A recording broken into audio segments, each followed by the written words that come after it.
প্ৰতিষ্ঠা ইতিমধ্যে হৈ গৈছে আৰু খুব সুন্দৰভাৱে নামঘৰভাগ ইতিমধ্যে জিলিকি উঠিছে হয় হয় অসমৰ সমাজ জীৱনত আঠখেলীয়া নামঘৰৰ যি ইতিহাস আছে সৰ্বজন বিদিত আৰু এই আঠখেলীয়া নামঘৰৰ বিশেষ বৈশিষ্ট্য আছে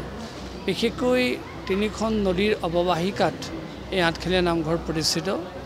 কাকডোঙা ঘিলাধাৰী মক্ৰম আমি এই মুহূৰ্তত আমাৰ এই মনোভাৱ প্ৰকাশ কৰিবলৈ বিচাৰিছোঁ প্ৰয়াগত যেনেকৈ গংগা যমুনা সৰস্বতীৰ মিলন ক্ষেত্ৰত তীৰ্থৰাজৰ আখ্যা দিয়া হৈছে ঠিক তেনেকৈ এই ঘিলাধাৰী মক্ৰম কাকডোঙা নদীৰ অৱবাহিকাস্থলীত প্ৰতিষ্ঠিত হোৱা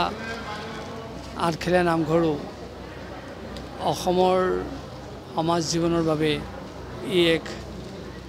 প্ৰয়াগ তীৰ্থৰাজৰ দৰে তীৰ্থৰাজৰ ভূমিকা লাভ কৰিছে আৰু ইয়াত থকা সকলোৱে এই তীৰ্থৰাজৰ মৰ্যাদা ৰক্ষা কৰিব লাগিব সহস্ৰজনে ইয়ালৈ যেতিয়া সেৱা কৰিবলৈ আহে সেই সেৱাৰ মূল্য আৰোপ কৰিব লাগিব তেতিয়াহে ই সদায় জিলিকি থাকিব আৰু এটা কথা সঁচা যে বৈষ্ণৱ সুলভ জ্ঞান আমাৰ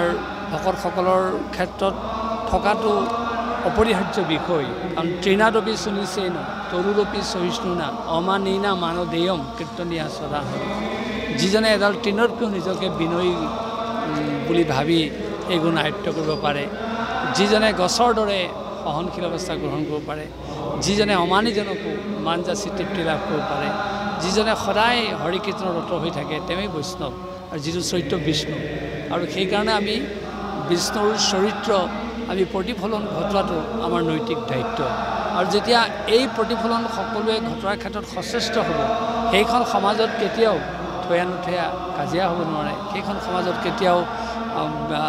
আঘাত বিঘাত হ'ব নোৱাৰে আৰু কোনো ধৰণৰ সমস্যাৰ সৃষ্টি হ'ব নোৱাৰে আমি পুনৰ এই কথা ক'ব খোজোঁ যে অসমত বিভিন্ন নামঘৰ আছে আমাৰ ঢেকীয়াখোৱা নামঘৰ ইতিহাস সমৃদ্ধ মইনাপুৰীয়া নামঘৰ আমাৰ বৰদোৱা থান বৰপেটা কীৰ্তন ঘৰ বিভিন্ন নামঘৰ আছে কিন্তু ইয়াৰ ভিতৰত আঠখেলীয়া নামঘৰে এক সমন্বয়ৰ বাৰ্তা প্ৰতিষ্ঠা কৰি আহিছে তাৰ উদাহৰণটো হৈছে আঠখেলীয়া নামঘৰ প্ৰতিষ্ঠা হোৱা কথাটোতেই সেই কথাটো প্ৰমাণ পোৱা যায় কাৰণ আঠটা খেলৰ সমষ্টিহে আঠখেলীয়া নামঘৰ গতিকে ইয়াতে আছে সমন্বয়ৰ মহাবাৰ্তা এইটো যাতে অক্ষুণ্ণ থাকে আৰু ইয়াৰ যাতে কোনেও কোনো ধৰণৰ ব্যক্তিগত চিন্তাৰে মানে অনুষ্ঠানটোৰ কথা নাভাবে আৰু তেনেধৰণে আগবাঢ়িলেই আমি ভাবোঁ ই সদায় জাউতিযুগীয়া অনুষ্ঠানৰূপে পৰিগণিত হৈ থাকিব আৰু ইয়াৰ সদায় মহত্ব থাকিব আৰু ৰাইজৰ যিটো সেৱা ৰাইজৰ যিটো শ্ৰদ্ধা সেই মূল্যটো যথাযথভাৱে আৰোপিত হ'ব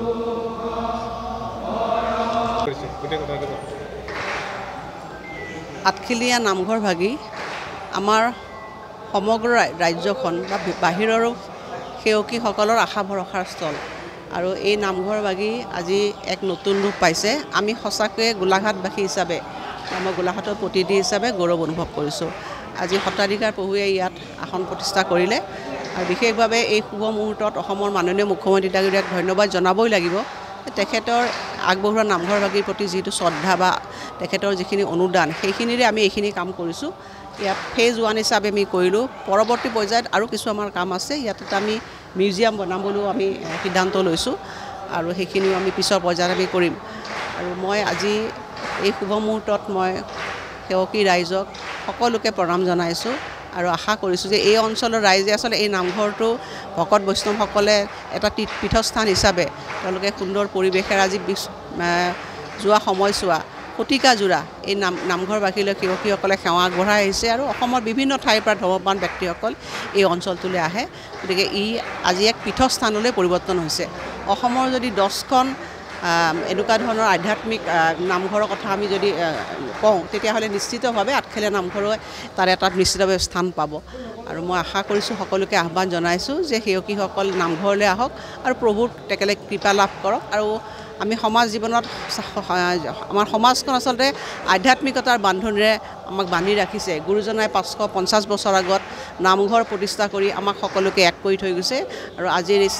মানে শুভ মুহূৰ্তত মই গুৰুজনাকো প্ৰণাম জনাইছোঁ আৰু আশা কৰিছোঁ যে আঠখেলীয়া নামঘৰে আমাৰ এটা আধ্যাত্মিক পীঠস্থান হিচাপে সদায় যুগ যুগ ধৰি আমাৰ সমাজখনক এক কৰি ৰাখিব তাকে কামনা কৰিছোঁ।